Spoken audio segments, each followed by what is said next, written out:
राहुल एक successful entrepreneur थे। उनकी कंपनी तेजी से आगे बढ़ रही थी। फैमिली उन पर प्राउड फील करता था। राहुल अपने माता पिता और बहन के बहुत क्लोज थे। वह अक्सर फ्रेंड्स के साथ घूमने जाते थे। लाइफ बहुत अच्छी थी। राहुल को नई टेक्नोलॉजी बहुत पसंद थी। उन्होंने सबसे पहले स्मार्टफोन खरीदा था। उन्हें एप्स और गेम्स बहुत पसंद थे। राहुल को बिजनेस के लिए भी फोन बहुत यूजफुल लगता था। वह हर समय कनेक्टेड रह सकते थे। ईमेल्स चेक करना, मीटिंग शेड्यूल करना, सब इजी हो गया था। धीरे धीरे राहुल फोन के बिना एक पल भी नहीं रह सकते थे। हर नोटिफिकेशन, हर मैसेज, हर कॉल का आंसर देना जरूरी हो गया था। फोन अब सिर्फ जरूरत नहीं रह गया था, यह लत बन गया था। राहुल हर समय फोन पर लगे रहते। खाना खाते हुए, टीवी देखते हुए, यहाँ तक कि बाथरूम में भी फोन उनके हाथ में होता। सुबह उठने के बाद सबसे पहले फोन चेक करते। रात को सोने से पहले तक फोन चलाते रहते। पहले तो किसी ने ध्यान नहीं दिया, लेकिन धीरे धीरे राहुल का बिहेवियर बदलने लगा। वह अधीर और चिड़चिड़े हो गए। अगर कोई उनसे बात करता तो वह ठीक से आंसर नहीं देते। उनका ध्यान हमेशा फोन पर ही रहता। राहुल के माता पिता को चिंता होने लगी। उन्होंने राहुल से बात करने की कोशिश की, लेकिन राहुल ने उनकी एक न सुनी। उन्होंने कहा कि यह सब काम का स्ट्रेस है, वह जल्द ही ठीक हो जाएंगे। लेकिन सच्चाई यह थी कि राहुल खुद को इस लत से बाहर निकालने की कोशिश ही नहीं कर रहे थे। फ्रेंड्स भी उनसे दूर होने लगे।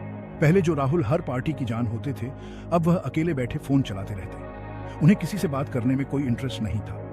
उनके दोस्तों ने भी कोशिश की, लेकिन राहुल ने किसी की नहीं सुनी। Section 4, the wake up call. एक दिन राहुल ऑफिस से घर लौट रहे थे। वह हमेशा की तरह ही फोन पर बिजी थे।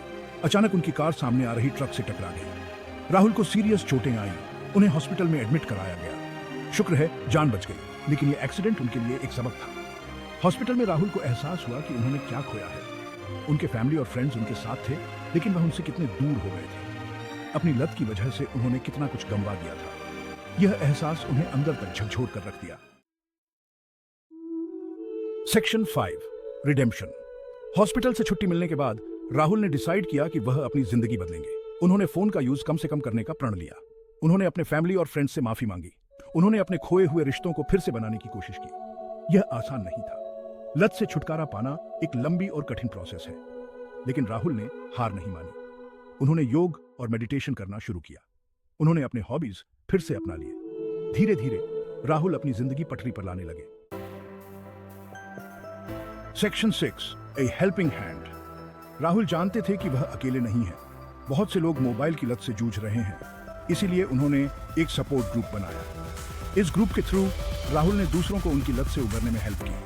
उन्होंने उन्हें बताया कि कैसे उन्होंने अपनी जिंदगी बदली। राहुल की कहानी एक इंस्पिरेशन है। यह बताती है कि लत किसी को भी अपनी चपेट में ले सकती है, लेकिन यह भी बताती है कि इससे उबरना पॉसिबल है। जरूरत है तो बस दृढ़ इच्छा शक्ति और सही गाइडेंस की।